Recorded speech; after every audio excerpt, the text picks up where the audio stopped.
mensaje que tengo hoy es un mensaje en el que necesito que me tenga mucha paciencia y que preste mucha atención.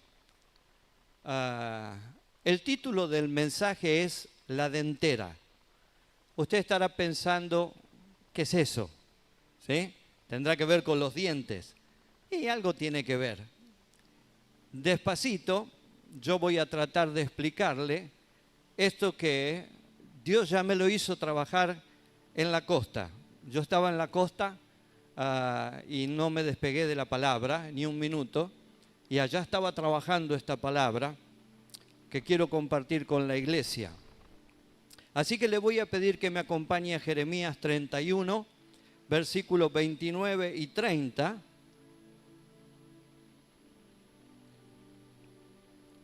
Y vamos a leer lo que dice la palabra de Dios allí.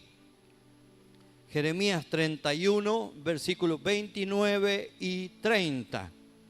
Vamos a pedir la bendición de Dios y lo vamos a leer en el nombre del Padre, del Hijo y del Espíritu Santo. Amén. Dice así la palabra del Señor. En aquellos días no dirán más, los padres comieron las uvas agrias y los dientes de los hijos tienen la dentera, sino que cada cual morirá por su propia maldad. Los dientes de todo hombre que comiere las uvas agrias tendrán la dentera. Amén. Denle un aplauso a la palabra del Señor.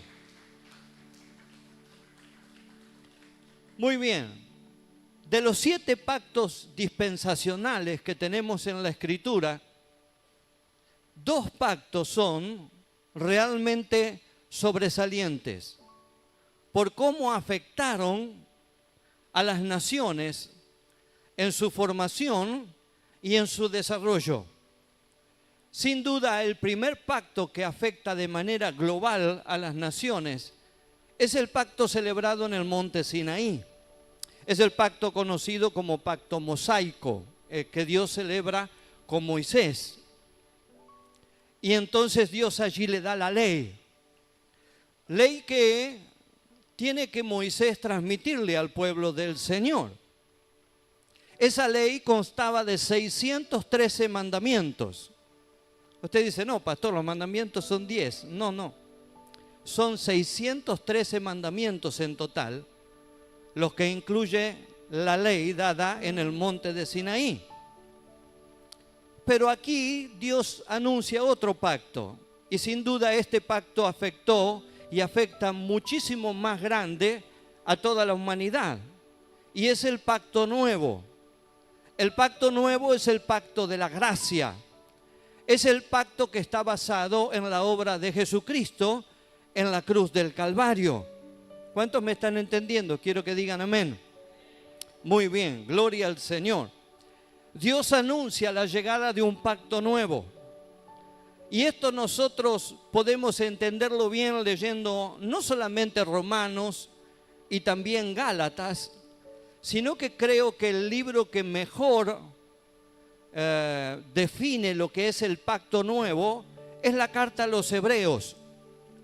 Porque la carta a los Hebreos nos muestra una profundidad en la comparación del pacto del Sinaí con el pacto nuevo continuamente en los casi 13 capítulos que tiene. Gloria al Señor.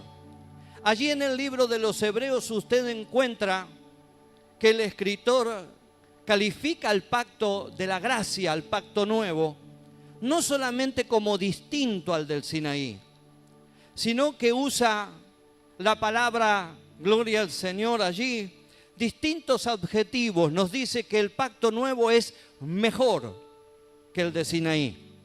Nos dice que el pacto nuevo es superior al del Sinaí. Nos dice que el pacto nuevo es perfecto. Todo esto dice la carta a los Hebreos. Nos dice que finalmente con la llegada del pacto nuevo se pondría fin al pacto dado en el Sinaí. Si me entendió, quiero que dé gloria a Dios. Así que la llegada de este pacto nuevo era trascendental. Por ejemplo, en Hebreos 8:13, el escritor dice que el pacto del Sinaí está a punto de desaparecer. Dice que está a punto de desaparecer porque va a hacer la comparación después con la muerte de Cristo. La palabra que usa para desaparecer es la palabra griega afanismos, que traducido es abrogar, que traducido es abolir, que traducido es revocar, que traducido es dejar sin efecto. Así que lo que nos está diciendo el escritor del libro de los Hebreos es que el pacto nuevo dejaría sin efecto al pacto del Sinaí. Tremenda declaración que tenemos allí. Ahora, para que el pacto de Sinaí quedara sin efecto, se necesitaba una disposición legal. Se necesitaba la muerte del testador. Por eso tuvo que venir Cristo, porque ninguno de los sacrificios que el hombre hacía llegaban a cubrir las demandas de la ley. Entonces tuvo que venir Cristo, inocente, puro y perfecto, y morir en la cruz del Calvario para que las demandas de la ley fueran satisfechas y definitivamente el pacto del Sinaí fuera dado por terminado y comenzara el pacto nuevo, el pacto de la gracia. ¿Cuántos dan gloria a Dios por esto? Gloria al Señor. El pacto nuevo traería una transformación profunda, algo que el pacto del Sinaí no pudo lograr, porque el pacto del Sinaí no pudo cambiar el corazón del hombre. Sin embargo, el pacto nuevo, con la influencia del Espíritu Santo, traería lo que es una transformación profunda en la vida del hombre. Una nueva relación con el Señor y una limpieza total de nuestros pecados. Bendito sea el Señor. Cuando usted mira el pacto del Sinaí, todos aquellos sacrificios servían para cubrir el pecado del hombre y de esta manera aplacar la ira de Dios. Pero en el pacto nuevo usted tiene en el Evangelio de Juan, capítulo 1, versículo 29, que Juan el Bautista declara: he aquí el Cordero de Dios. Ya no el Cordero del hombre, no el cordero que mataban para sacrificar. Este es el Cordero de Dios que quita el pecado del mundo. No lo cubre, lo quita. Aleluya, gloria al nombre del Señor. Esa palabra quita es la palabra griega airo, que quiere decir lleva cargando. Mi Jesús llevó cargando sobre sus hombros mi pecado. Aleluya. Y esto es algo maravilloso en la gracia. Algo que jamás yo le voy a poder pagar al Señor, porque ya Dios no tiene que mirar un sacrificio que cubre mi pecado. Ahora, cuando Dios me ve por la gracia, me ve totalmente limpio y totalmente santo por la sangre de Jesucristo derramada en la cruz del Calvario. Él cargó con mi pecado. Aleluya. Dele gloria al Rey de Reyes y Señor de señores. La ley, aunque era perfecta porque salió del corazón de un Dios que es perfecto, no fue diseñada para ser suficiente. Quien cree que la ley fue diseñada para ser suficiente está equivocado. El propósito de la ley era guiarnos hacia Jesucristo. Porque mientras el hombre no tuvo la ley, no tuvo conciencia de su pecado. Pero cuando recibió la ley, se vio en la ley de Dios y entonces tuvo plena conciencia a lo que eran los pecados que estaban cometiendo. Por eso dice el apóstol Pablo que cuando abundó el pecado, sobreabundó la gracia. La gracia es infinitamente mayor. ¿Cuántos dan gloria a Dios? Es decir, cuanto más luz el hombre recibió por la ley, al saber los pecados que estaba cometiendo, más grande se hizo la gracia, porque no solamente los cubrió, sino que los erradicó, los quitó, los limpió por completo. Bendito sea el Señor. Aleluya. Esto es maravilloso. Esto es para que usted arranque un aplauso tremendo para el Rey de Reyes y Señor de señores. La ley era nuestro ayo, dice Pablo en Gálatas, para llevarnos a Cristo. Es decir, al mostrarme mi pecado y al mostrarme lo santo que es Dios y lo inalcanzable que era Dios para el hombre, se hace necesario e imprescindible un Salvador. Y entonces ahí aparece la figura de Cristo. La ley no fue diseñada para ser suficiente. Fue diseñada para mostrarme que necesito un Salvador. Fue diseñada para mostrarme que necesito a Cristo. ¿Cuántos en esta noche levantan las manos y dicen, pastor, yo necesito a Cristo? Cuando miro mi vida y miro mis errores, más me doy cuenta que necesito a Cristo, que necesito un Salvador. Ahora, mi hermano, para fines del año 80, de los años 80, principios de los años 90, comenzó todo un movimiento dentro de la iglesia del Señor, muy parecido al de los judaizantes, aunque ellos no quieren que se los llame judaizantes, no les gusta que se los llame judaizantes. Lo cierto es que es muy parecido. ¿Por qué digo que es parecido y que no es igual? Porque los judaizantes en la época de Pablo eran judíos que añoraban la ley de Moisés y que querían volver a la ley de Moisés. En cambio, este movimiento, ninguno de ellos es judío y añoran volver a las raíces hebreas y añoran volver a la ley de Moisés, gloria al Señor. Tanto es así que han adoptado incluso ellos mismos nombres hebreos, porque dicen que de esa manera se identifican más con el Señor. Y dicen ser ellos las 10 tribus perdidas de la casa de Israel. Bueno, esto es muy complejo y les prometo que voy a darle un estudio sobre las raíces hebreas en breve. Probablemente tome algún miércoles para darle un estudio bien profundo acerca de este asunto, que no es un asunto menor, es un asunto importante. Y es un asunto peligroso. ¿Sabe por qué es peligroso? Porque la mayoría que se volvieron a las raíces hebreas son cristianos que estaban con nosotros, que se habían convertido al Evangelio y que habían recibido a Jesucristo como su Salvador. Y su objetivo principal es captar a los cristianos fieles. Ellos dicen que como la iglesia está en decadencia, y en eso coincido, nunca como ahora la iglesia está en decadencia espiritual, sus líderes, sus ministros, realmente es una vergüenza lo que estamos viviendo. Entonces se hace necesario volver a las raíces hebreas. Y están arrastrando a muchos hermanos con estas cosas. Pero dice Juan, en primera de Juan, capítulo 2, versículo 19, que salieron de nosotros, pero no eran de nosotros. Porque si hubiesen sido de nosotros, se hubieran quedado con nosotros, hubieran permanecido con nosotros. Así que tenemos que tener mucho cuidado con esto, porque parece un movimiento inofensivo, pero es un movimiento que está trayendo mucha confusión al pueblo del Señor en este tiempo. Fueron introduciéndose lentamente dentro de la iglesia, de manera que al principio fue la danza judía incorporada a los cultos. Usted dice, pastor, pero nosotros tenemos las chicas que danzan, pero las chicas no hacen danza judía, las chicas hacen coreografía, que es distinto. Aunque muchos de esos pasos se parezcan, no es danza judía. Si usted viera danza judía se daría cuenta de lo que estoy hablando, gloria al Señor.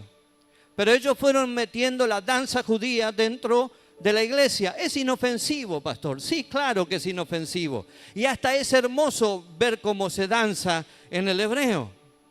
Luego llegaron los coros, y los coros tenemos que reconocer que son movilizantes, ¿verdad?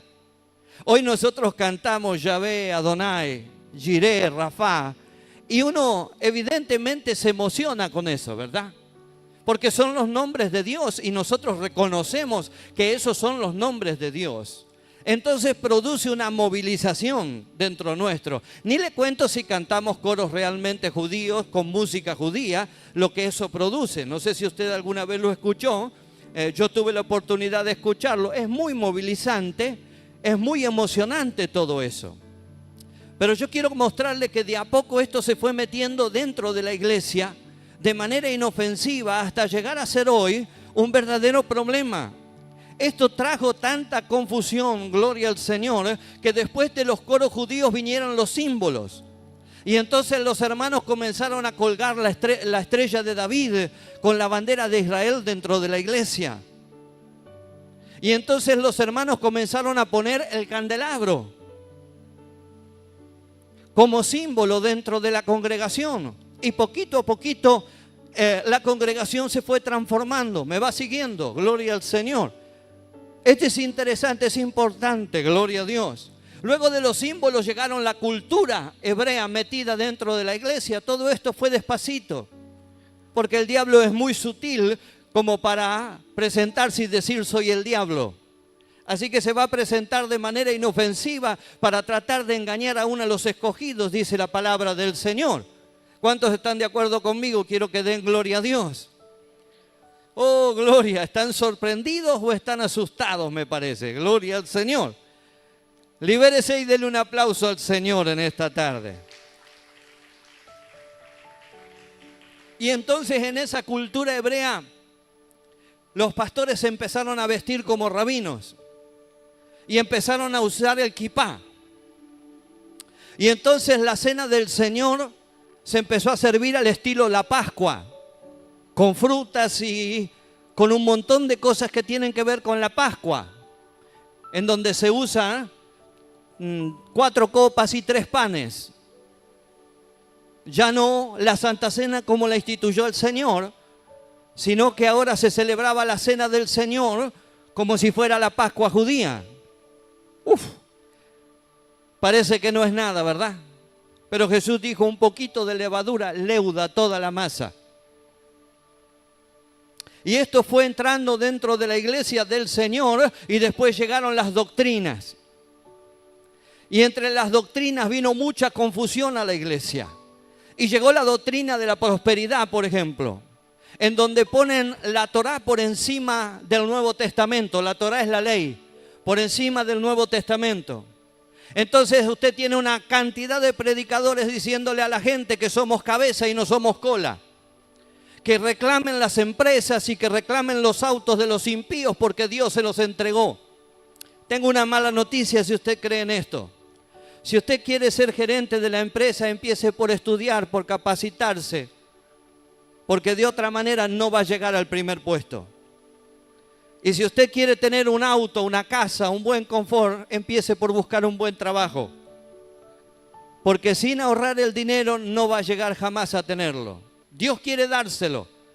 Dios quiere que ocupemos lugares de privilegio, pero no va a darlo de manera mágica.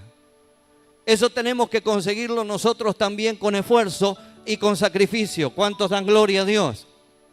Entonces teníamos un montón de hermanos orando en las paredes de las empresas. Salían a la calle y oraban sobre los coches. Mire, yo con lo celoso que soy veo a alguien que pone la mano en el coche, no me gusta nada. Pero esto es parte de la confusión que se generó dentro de la iglesia. Entre las doctrinas llegaron los nombres de Dios. Y entonces cambiaron. Y aunque tenemos 27 libros en el Nuevo Testamento que están escritos en griego y no en hebreo, en donde al Hijo de Dios se lo llama Jesús, en donde a Dios se lo llama el Padre, y en donde al Espíritu de Dios se lo llama el Espíritu Santo, ellos cambiaron todo por nombres hebreos. Y resulta que Dios es Elohim o el Eterno. Cuando usted escucha al predicador que menciona el Eterno y no escucha la palabra Dios, preste atención. Son pequeñas claves. Y entonces Jesús ya no es Jesús, es Yeshua HaMashiach. Y entonces el Espíritu de Dios ya no es el Espíritu Santo, sino que es el Ruach HaKodesh. Porque fueron cambiando las palabras y llevándonos hacia el hebreo. Gloria al Señor. De tal manera que los pastores ya no se llaman pastores, se llaman Roem o Rohim. porque ellos se consideran de las tribus perdidas de Israel. Es una confusión tremenda que sale fácilmente en la palabra del Señor. Y entre las confusiones que llegaron, llegó la confusión de la maldición generacional, que de eso quiero hablar en esta noche, de las maldiciones generacionales. Usted tiene allí como base Éxodo 25, por ejemplo, en donde se nos dice que Dios visita la maldad de los hijos, de los padres sobre los hijos, hasta la tercera y cuarta generación de los que le aborrecen. Y lo tiene después en Números 14, 18, en donde Moisés dice: yo sé que eres un Dios celoso, que visitas la maldad de los padres sobre los hijos hasta la tercera y hasta la cuarta generación de los que te aborrecen. Y comenzaron a formar toda una doctrina que enfermó a la iglesia, porque tristemente hay un montón de hermanos pensando que arrastran maldiciones generacionales, pensando que están arrastrando maldiciones por causa de sus antepasados. Y esto no es bíblico, 100% se lo digo esta noche, no es bíblico.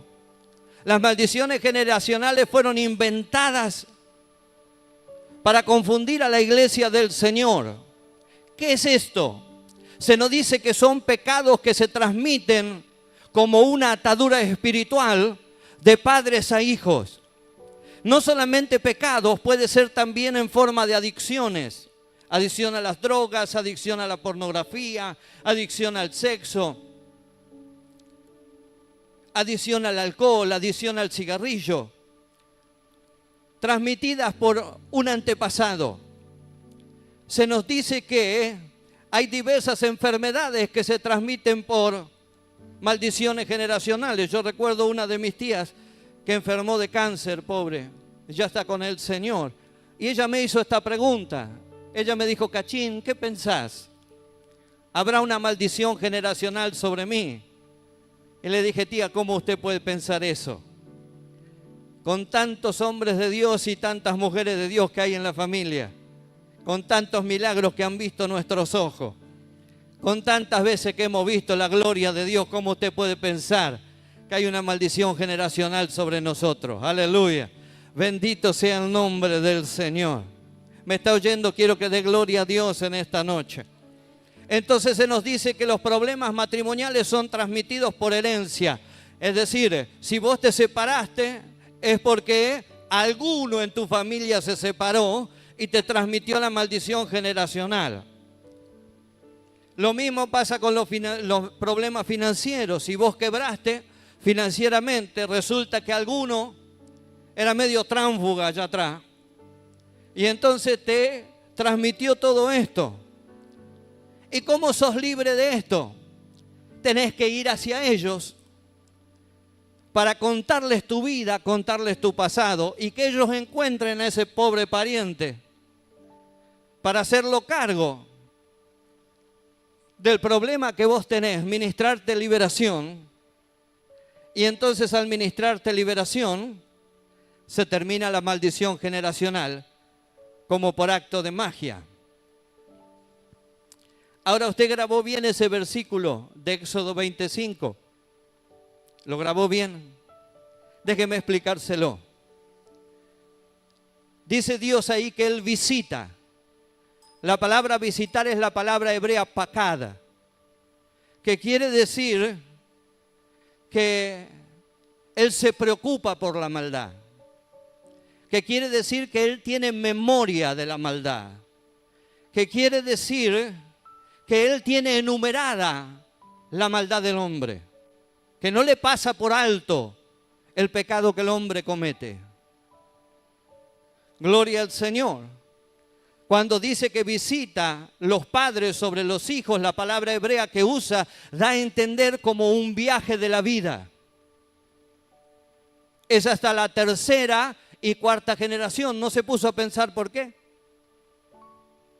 ¿Por qué Dios no dijo hasta la quinta y la sexta? ¿Por qué Dios no dijo hasta la segunda y la tercera?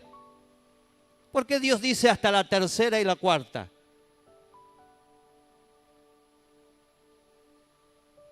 porque es el viaje de la vida. ¿Cuántas generaciones usted puede ver? Padre, hijo, nieto, tercera generación, y cuarta, bisnieto. Es lo máximo que usted puede llegar a ver en la vida. Hay casos excepcionales, sí, claro, que han visto tataranietos. Pero en la mayoría de los casos es 3 o 4 generaciones lo que dura la vida de una persona. Por eso Dios dice tercera y cuarta generación. Y no dice segunda y tercera, ni quinta y sexta. ¿Me va entendiendo en esta tarde? Yo sé que a lo mejor es difícil lo que le estoy diciendo, pero yo quiero que usted aprenda la palabra. Yo no estoy acá para entretenerlo. Yo estoy acá para enseñarle la palabra del Señor. Entonces, tercera y cuarta generación es lo máximo que una persona puede vivir. Puede vivir hasta sus bisnietos, en el mayor de los casos. Algunos no tuvieron esa suerte, llegaron solamente hasta la tercera generación, que son los nietos, gloria al Señor. Así que cuando yo uno todo esto, lo que el versículo me está diciendo es totalmente contrario a lo que ellos me dicen. El versículo me dice algo más o menos así: Dios es justo, no exime a nadie de su pecado, ni castiga a un inocente. Y esto puede verificarse a lo largo del viaje de la vida o mientras dure la vida. Eso dice la palabra del Señor. Si está de acuerdo conmigo, denle un aplauso al Señor en esta tarde. Aleluya, gloria al nombre del Señor. En el primer caso, el problema de tercera y cuarta generación tiene que ver con la idolatría. Entonces Dios le dice a Israel: no seas idólatra, que tus hijos no sean idólatras, que tus nietos no sean idólatras, que tu familia no sea idólatra, que yo sea el Dios sobre tu familia, porque eso te va a asegurar la bendición. ¡Aleluya!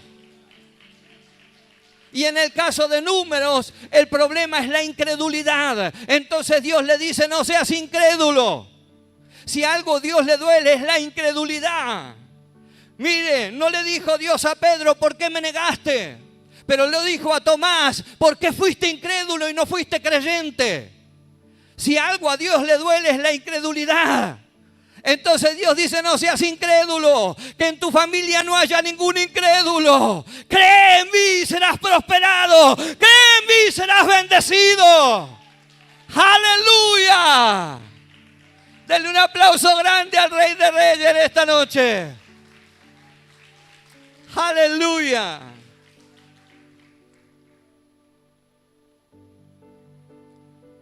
Ahora Dios declara enfáticamente en donde hemos leído. Y Dios dice: nunca más quiero que lo digan.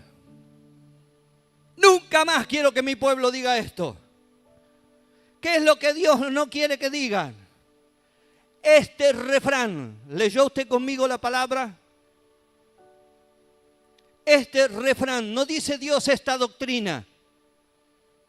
Mi querido hermano, hay un problema con el Antiguo Testamento que muchos predicadores no ven. Y que Jesús se encargó de mostrarlo en su ministerio. Jesús decía continuamente, señalando a los fariseos y a los saduceos: oíste que te fue dicho, pero yo te digo. ¿Qué estaba diciendo Jesús?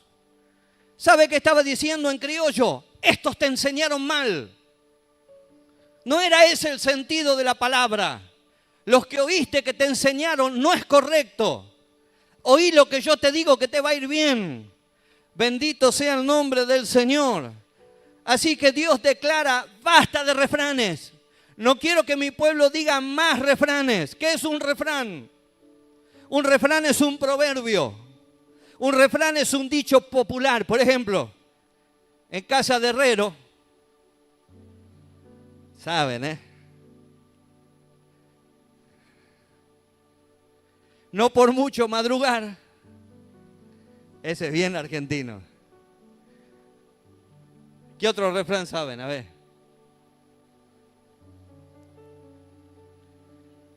No se animan. Al que madruga, Dios lo ayuda. Si querés uno como es, si querés uno igualito, decían algunos camiones, trabajá como Luisito. Refranes, dichos populares, que no reflejan 100% la verdad.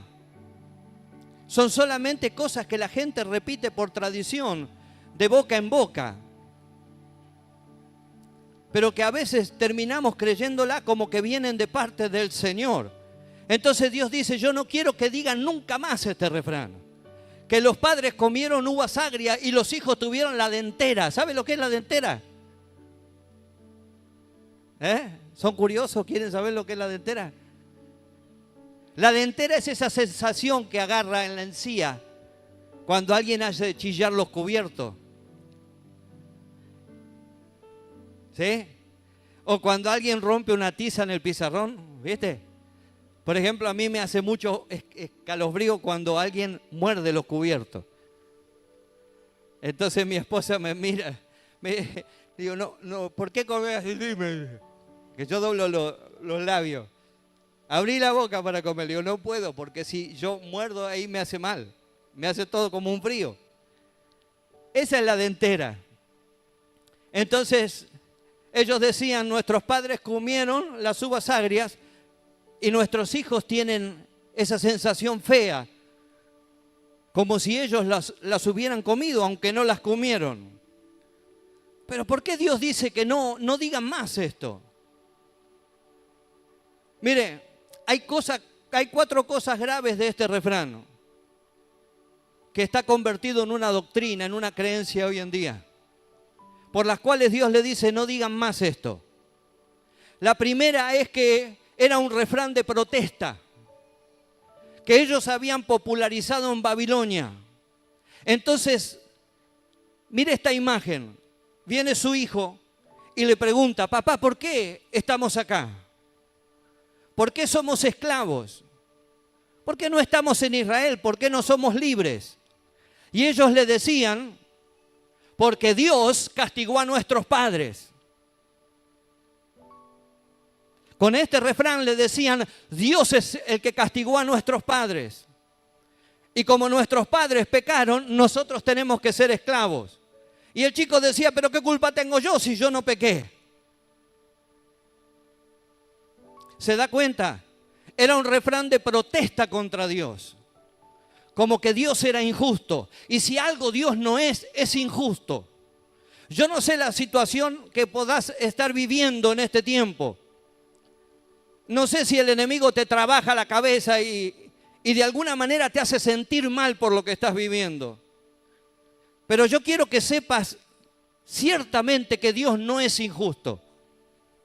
Dios es justo. Perfectamente justo y es santo. Y merece que nosotros lo honremos y merece que nosotros lo bendigamos. En segundo lugar, este refrán los eximía a ellos de la responsabilidad. Y eso es lo que hacen las maldiciones generacionales. Exime a la persona de la responsabilidad. Vos no tenés la culpa, vos sos un adicto porque tu abuelo era adicto. Vos sos ladrón porque tu abuelo era ladrón. Vos sos promiscuo porque tu abuelo era promiscuo. Y mi hermano, esto no es así. Cada uno en la vida elige qué quiere ser y cómo quiere ser. No somos producto de los pecados que puedan haber hecho nuestros padres, nuestros abuelos o nuestros bisabuelos. Dejémoslo descansar en paz, pobres viejos, que no tienen nada que ver. Nosotros somos el producto de lo que hemos invertido en el Señor. Nosotros somos el producto del porcentaje de vida que le hemos entregado a Dios para que Dios lo gobierne. Nosotros somos los responsables de las situaciones que estamos viviendo. Gloria al Señor. El tercer problema es que si Dios y los antepasados eran responsables, ¿para qué se iban a arrepentir? Y esto enseña las maldiciones generacionales. Usted no tiene la culpa, usted es el pobrecito. ¿Qué se va a arrepentir si no tiene la culpa? Le quitan a la gente la posibilidad del arrepentimiento. Pero sin arrepentimiento no hay remisión de pecado. Y si no hay remisión de pecado, estamos condenados. Gloria al Señor. Y destituidos de la gloria del Señor. El hombre, usted y yo necesitamos arrepentirnos delante de Dios. No por lo que hicieron nuestros abuelos, sino por los errores que cometemos todos los días, desde que nos levantamos hasta que nos acostamos. Necesitamos levantar las manos y decirle: Señor, tené misericordia de nosotros, porque somos pecadores, porque no podemos sostener nuestra vida y nuestra palabra. Lo cuarto que quiero decirle, que es grave de esta creencia, es que nos ata a un pasado que es irreal, que es inexistente.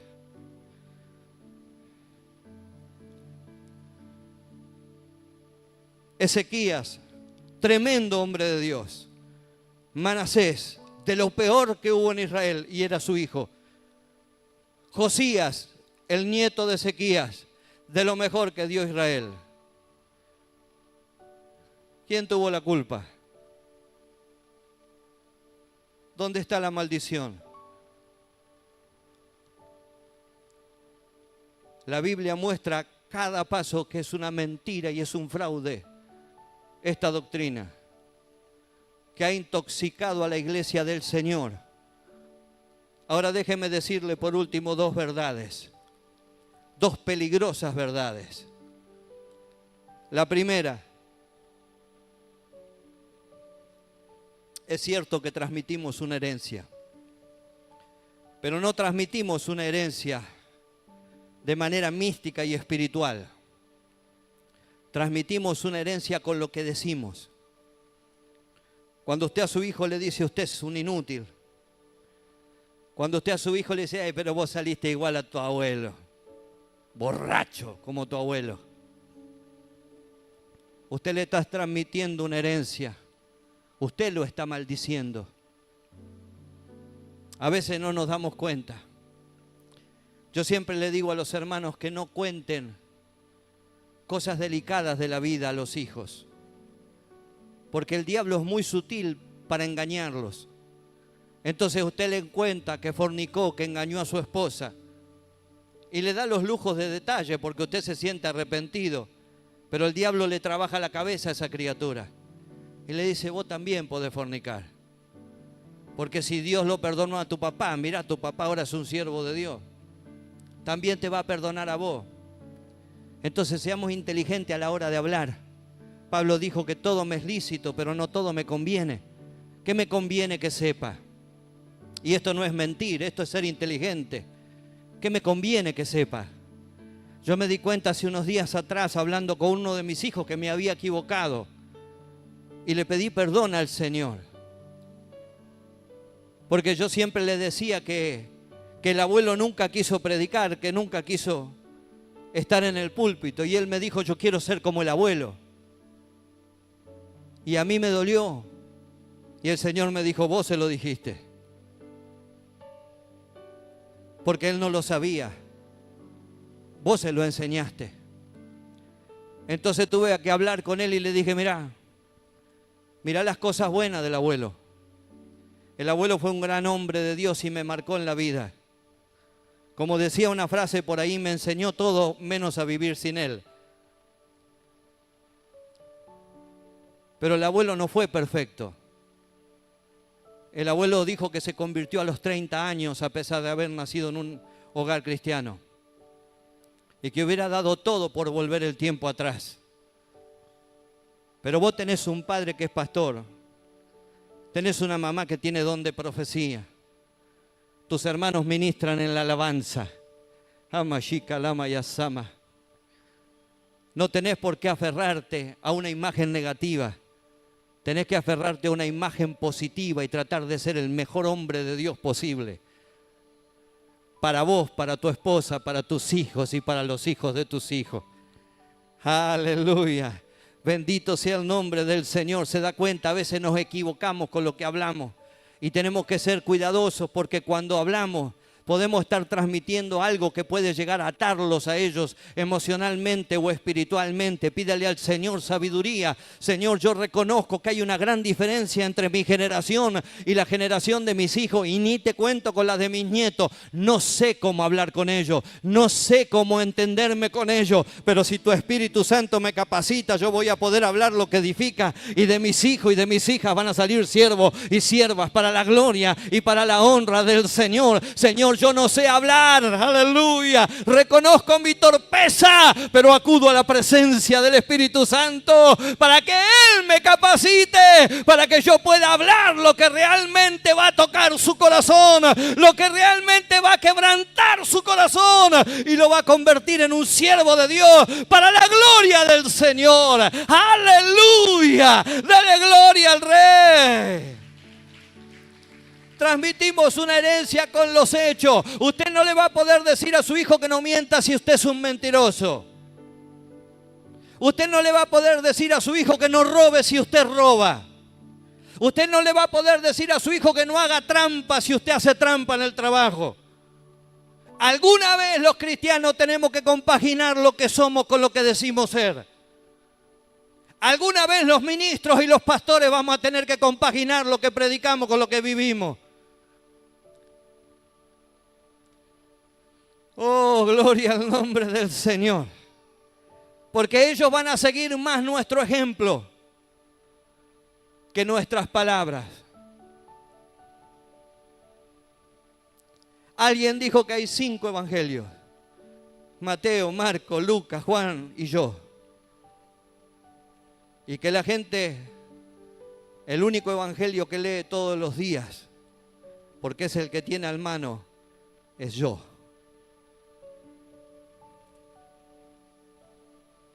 Transmita cosas buenas sobre sus hijos. Cuéntele cosas lindas, edifíquelos. Llévelos a los pies de Cristo. Cuando yo le hablo de construir un sacerdocio, le estoy hablando de esto, de que alguien tiene que tomar la posta y tiene que empezar a vivir lo que predica y a transmitir buena palabra de Dios para que Dios nos forme a nuestros hijos como siervos y como siervas del Señor. Están calladitos ahora. Yo sé que la palabra esta es muy fuerte porque Dios me viene trabajando. Ahora va a entender por qué estaba nervioso. Todo mensaje produce una carga en el predicador y también produce una prueba. Termina de predicarlo, Dios lo va a poner a prueba. Lo segundo que quiero decirle en esta noche es que estamos atados a lo que creemos. Como dijo pastor, estamos atados a lo que creemos. Tu fe le da vida a tu creencia. ¿O por qué cree usted que la gente va a Catamarca o a Salta y dice haber visto a la Virgen? ¿Están locos? No están locos. Su fe le dio vida a lo que cree. Podemos discutir si es de Dios o no es de Dios. Yo no estoy diciendo esto. Por supuesto que no es de Dios. Pero yo quiero que usted vea esta realidad. Nuestra fe le da vida a lo que creemos. ¿Por qué cree que la gente se va al Uritorco allí en Córdoba y empiezan a ver los ovnis, los extraterrestres? Bueno, no hace falta irse al Uritorco. Camine por acá, por San Justo, está lleno. Pero ¿por qué cree que en el Uritorco hay apariciones demoníacas de extraterrestres? Porque la gente con su fe le da vida a lo que está creyendo. Usted no ha visto ningún cristiano que haya visto un ovni. ¿O sí? Por ahí alguno en Navidad vio un ovni.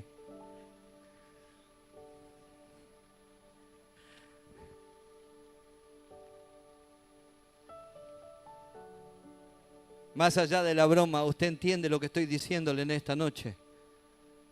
Usted le está dando vida, por lo cual si usted cree que su familia tiene una maldición generacional, usted le está dando vida a esa doctrina.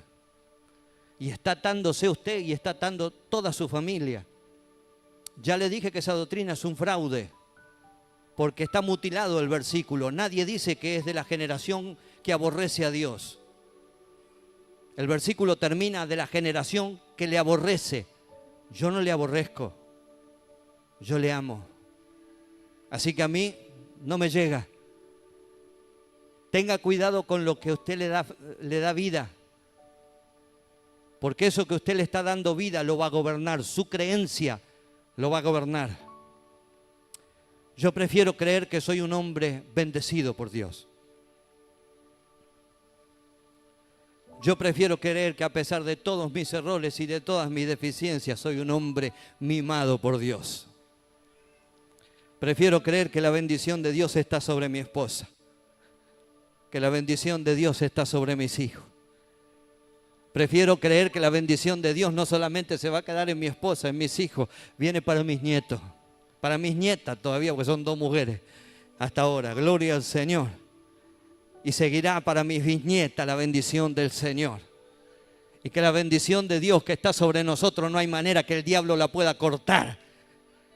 No hay prueba que la pueda cortar, no hay amargura que la pueda cortar, no hay lucha que la pueda cortar. Lo que Dios puso en nosotros es más grande que todo el infierno junto. Aleluya. Yo prefiero creer en eso. Prefiero creer en un Dios que cuando me levanto en la mañana dice: hijo, acá estoy para darte la mano y para darte fuerza, para que este sea un día de victoria. Y el otro dice del otro lado: otra vez se levantó este que se cree que es un bendecido. ¿Cómo hago para que no se levante? Aleluya. Bendito sea el nombre del Señor. Yo soy un hombre bendecido por Dios. Mi familia es una familia bendecida por Dios. La iglesia Peniel es una iglesia bendecida por Dios. Tus hijos están bendecidos por Dios, aunque no estén hoy en la iglesia. Están bendecidos por Dios. Tus nietos están bendecidos por Dios. Tu trabajo está bendecido por Dios. Aleluya. Oh, levántese y pisotee esa doctrina. Gloria al Señor. Y declare bendición sobre su cabeza. Declare bendición sobre su familia. Vamos, póngase de pie. Aleluya. Levante la mano y comience a declarar bendición. Yo quiero oírlo en esta tarde. Pero pastor, tengo un hijo en las drogas. Ese hijo es un hijo bendecido por Dios. Dios lo va a transformar en un siervo. Pero pastor, tengo un hijo en la delincuencia. Ese es un hijo bendecido por Dios. Dios lo va a ir a buscar como oveja perdida y lo va a traer. Y te va a asombrar Dios usando su vida. Oh, Ramanamashia, Lamaramasaya. Oh, gloria. Tengo un matrimonio vapuleado por el diablo. Dios va a intervenir en ese matrimonio. Y tu matrimonio va a ser un paraíso con la presencia del Señor. Aleluya. Ata tu vida, tu fe en esta noche. Pero pastor, estoy viviendo un problema terrible. Aún así seguí creyendo y seguí declarando que hay bendición sobre tu casa. El diablo lo va a intentar. El infierno se va a levantar. Pero yo sigo creyendo que mi Dios tiene poder. Y que la palabra de mi Dios no es posible revocarla. Oh, gloria. Dijo Balaán: Dios ha decretado bendición. Contra este pueblo no existe el agüero. Contra este pueblo no existe la adivinación. Este pueblo tiene fortalezas como de un búfalo. Y se levanta con júbilo del rey para darle la gloria al Rey de Reyes y Señor de Señores. Aleluya. Vámonos de acá, Balac, porque no hay manera de maldecir a este pueblo. Nadie puede maldecir lo que Dios ha bendecido. Nadie puede maldecir.